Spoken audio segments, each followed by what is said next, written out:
ದ್ವಿತೀಯ ಪಿಯುಸಿ ಪರೀಕ್ಷೆ ಇಂದಿನಿಂದ ಆರಂಭವಾಗಿದ್ದು ಮಾರ್ಚ್ 1ರಿಂದ ಮಾರ್ಚ್ 20ರವರೆಗೆ ಬೆಳಗ್ಗೆ 10 ಗಂಟೆಯಿಂದ ಮಧ್ಯಾಹ್ನ 1ರವರೆಗೆ ನಡೆಯುತ್ತಿದೆ. ರಾಜ್ಯದಲ್ಲಿ ಸುಮಾರು 7,13,862 ವಿದ್ಯಾರ್ಥಿಗಳು ಪರೀಕ್ಷೆ ಬರೆಯುತ್ತಿದ್ದು 6,61,474 ಹೊಸ ವಿದ್ಯಾರ್ಥಿಗಳು ಪರೀಕ್ಷೆಯನ್ನ ಬರೆಯುತ್ತಿದ್ದಾರೆ.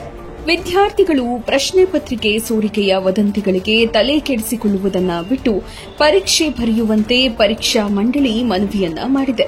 ವಿಜ್ಞಾನ ವಿಭಾಗದಲ್ಲಿ 2,91,959, ವಾಣಿಜ್ಯ ವಿಭಾಗದಿಂದ 2,29,308 ವಿದ್ಯಾರ್ಥಿಗಳು ಪರೀಕ್ಷೆ ಬರೆದರೆ, ವಾಣಿಜ್ಯ ವಿಭಾಗದಲ್ಲಿ ಕಲಾ ವಿಭಾಗದಿಂದ 1,92,595 ವಿದ್ಯಾರ್ಥಿಗಳು ಪರೀಕ್ಷೆಯನ್ನ ಬರೆಯುತ್ತಾರೆ.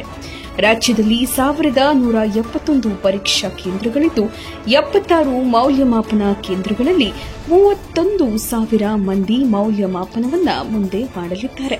ವಿದ್ಯಾರ್ಥಿಗಳೇ, ಕೊಹ್ಲಿಗಿಂತ ನಿಮ್ಮ ಸ್ಕೋರ್ ಮುಖ್ಯ ಎಂಬುದನ್ನ ಮರೆಯದಿರಿ. ಕ್ರಿಕೆಟ್ ನಡೆಯುತ್ತಿದೆ ಎಂದು ಯಾಮಾರದಿರಿ.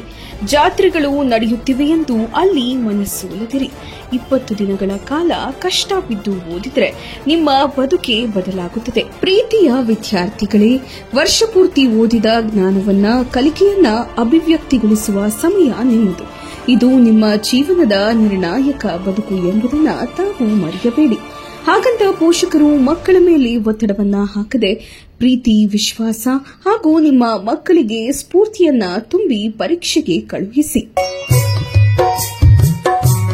51ನೇ ವರ್ಷದ ಶ್ರೀ ವನಕಲ್ಲು ಮಲ್ಲೇಶ್ವರ ಜಾತ್ರಾ ಮಹೋತ್ಸವ, ವನಕಲ್ಲು ಶ್ರೀ ಪ್ರಶಸ್ತಿ ಪ್ರದಾನ, ವಿವಿಧ ಪ್ರಶಸ್ತಿ ಪ್ರದಾನ ಸಮಾರಂಭ, ಸಂಸ್ಕೃತೋತ್ಸವ, ಕನ್ನಡ ಮತ್ತು ಸಂಸ್ಕೃತಿ ಇಲಾಖೆಯ ಸಹಯೋಗದೊಂದಿಗೆ ರಾಜ್ಯ ಮಟ್ಟದ ಜನಪದೋತ್ಸವ ಮತ್ತು ಕವಿ ಕಾವ್ಯ ಸಮ್ಮೇಳನ ಕಾರ್ಯಕ್ರಮವನ್ನು ಶ್ರೀ ವನಕಲ್ಲು ಮಲ್ಲೇಶ್ವರ ಮಹಾಸಂಸ್ಥಾನ, ಸುಕ್ಷೇತ್ರ ಮಠ, ಹೆಗ್ಗುಂದ, ಅಂಚೆ, ದಾಬಸ್ಪೇಟೆ ಮಾರ್ಗ, ನೆಲಮಂಗಲ ತಾಲೂಕು, ಬೆಂಗಳೂರು ಗ್ರಾಮಾಂತರ ಜಿಲ್ಲೆಯಲ್ಲಿ ದಿನಾಂಕ 1-3-2025ರಿಂದ ದಿನಾಂಕ 9-3-2025ರವರೆಗೆ ನಡೆಯುತ್ತಿದೆ. ಪರಮ ಪೂಜ್ಯ ಡಾಕ್ಟರ್ ಶ್ರೀ ಶ್ರೀ ಬಸವ ರಮಾನಂದ ಮಹಾಸ್ವಾಮೀಜಿಗಳು, ಕರ್ನಾಟಕ ಸಂಸ್ಕೃತ ವಿಶ್ವವಿದ್ಯಾಲಯದ ಸಿಂಡಿಕೇಟ್ ಮಾಜಿ ಸದಸ್ಯರು, ಶ್ರೀ ವನಕಲ್ಲು ಮಲ್ಲೇಶ್ವರ ಮಹಾಸಂಸ್ಥಾನ ಮಠ ಟ್ರಸ್ಟ್, ಶ್ರೀ ವನಕಲ್ಲು ಮಲ್ಲೇಶ್ವರ ಮಹಾಸಂಸ್ಥಾನ ಮಠ ಚಾರಿಟಬಲ್ ಟ್ರಸ್ಟ್, ಶ್ರೀ ಸಿದ್ಧ ಯೋಗಾನಂದ ಸಾಹಿತ್ಯ ಮತ್ತು ಸಾಂಸ್ಕೃತಿಕ ಗ್ರಾಮೀಣ ಪರಿಷತ್ ವತಿಯಿಂದ ಆಯೋಜನೆ ಮಾಡಿರುವಂತಹ ಜಾತ್ರಾ ಮಹೋತ್ಸವಕ್ಕೆ ತಮ್ಮೆಲ್ಲರನ್ನ ಪ್ರೀತಿಪೂರ್ವಕವಾಗಿ ಸ್ವಾಗತಿಸುತ್ತಿದ್ದಾರೆ. ಗುಬ್ಬಿ ತಾಲೂಕಿನ ಕಾಡುಗೊಲ್ಲ ಸಂಘದಿಂದ ಪ್ರೀತಿಪೂರ್ವಕ ಸ್ವಾಗತ.